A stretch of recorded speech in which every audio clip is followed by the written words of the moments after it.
Hey guys, welcome to Maverick Gunworks channel. Today I'm going to talk about some more woodwork restoration kind of stuff that we're doing.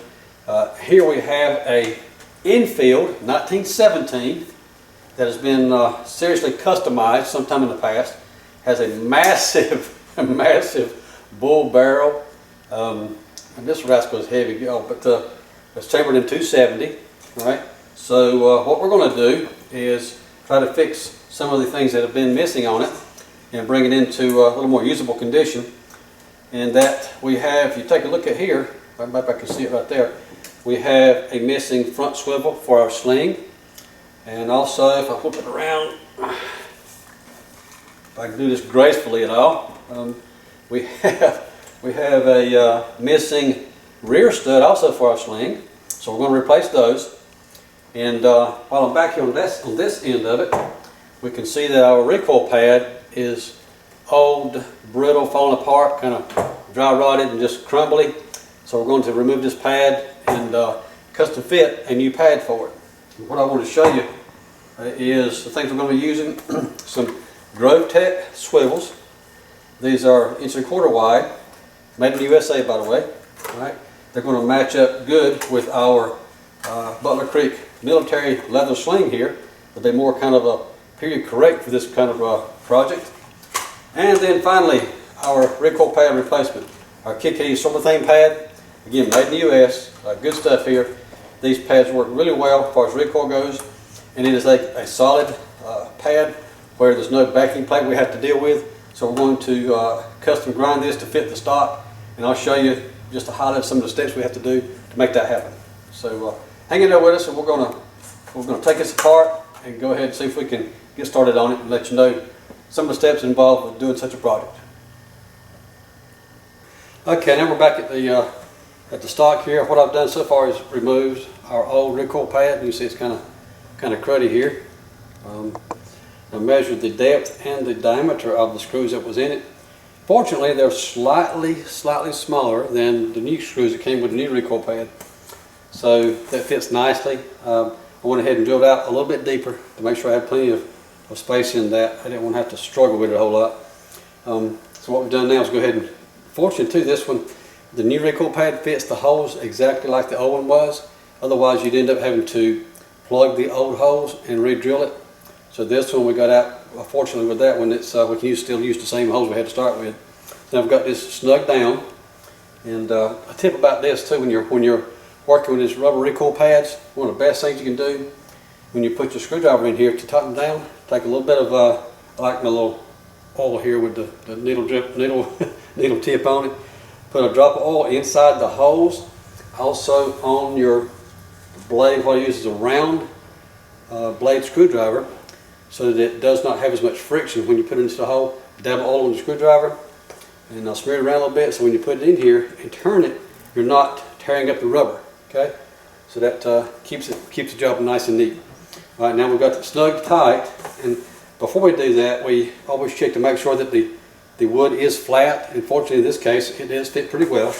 Looking down through here, I believe I've got a good flat finish. Now we're going to scribe a line on we'll scribe here on the back side of our pad to get a line. That's the line we will grind down to make it fit the stock. All right. So anyway, we'll go ahead and scribe that line. Take this off, and I'll go over to get my setup jig on the pad, and we'll go start grinding on it here in just a minute. Okay, now I've got my pad grinding jig mounted to the pad, and I've got a scribe on the back of the pad. I'm going to square it up so that we can start grinding on one half of it. The way this works, we have to angle the jig to match the angle of the stock with this at the top and bottom straight up. So I've got my square set up on the table. I'm going to use the square to reference here and put my stock up against the pad. I'm going to angle the brackets so that this side of the stock is square with the table, square with our square, and we'll tighten that down. That way when we grind it, we'll have the same angle to come straight off the bottom of the stock, so that it will match the flow or the angle of the rifle, I guess you'd say it is. So that everything looks like it's supposed to and not be all different angles. All right. Well, hang on a second, I got the wrong Allen wrench. Oh, that's cute. I guess I'll grab the right one this time. Here we go. That was the Allen wrench for the screws.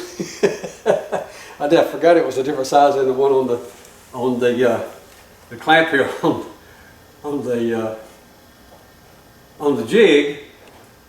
Two different sizes. All right. Now we can tighten it up, by golly.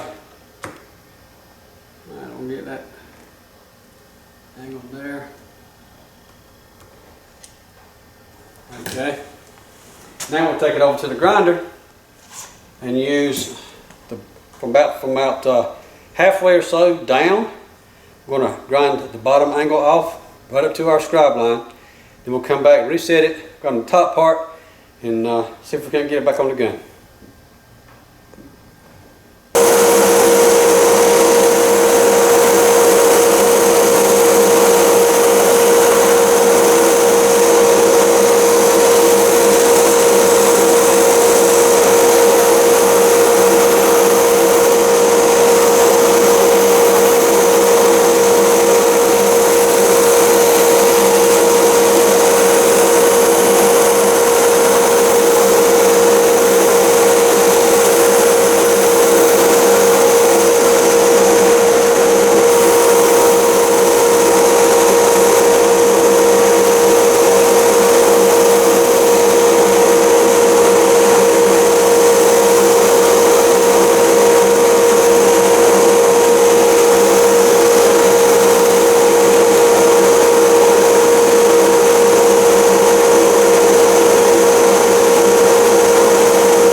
Okay, now we're putting the new recoil pad on the stock.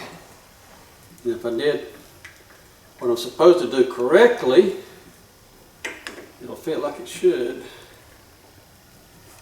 And by golly, that fits nicely. I believe that'll work right there. There we go. So there's a new custom fit recoil pad for this old warhorse here.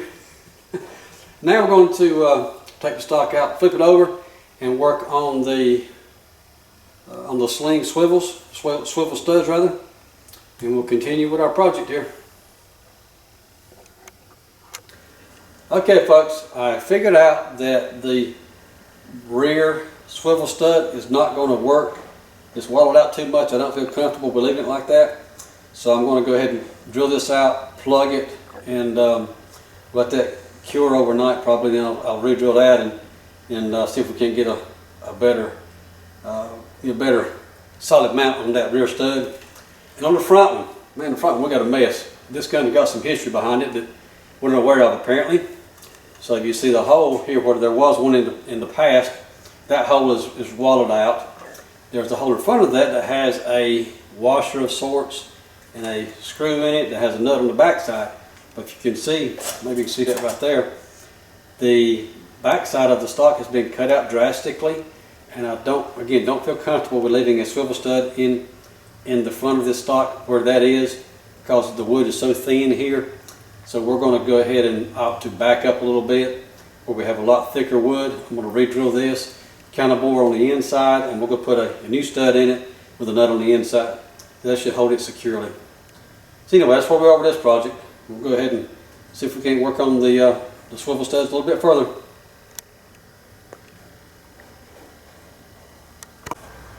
Okay, we finished it with our stock now, putting the swivel studs back in it. You see I can get my sling on here now and it'll hold it nicely. This real one, we ended up putting a plug in it, drill it back out, and got that one deep as it can go.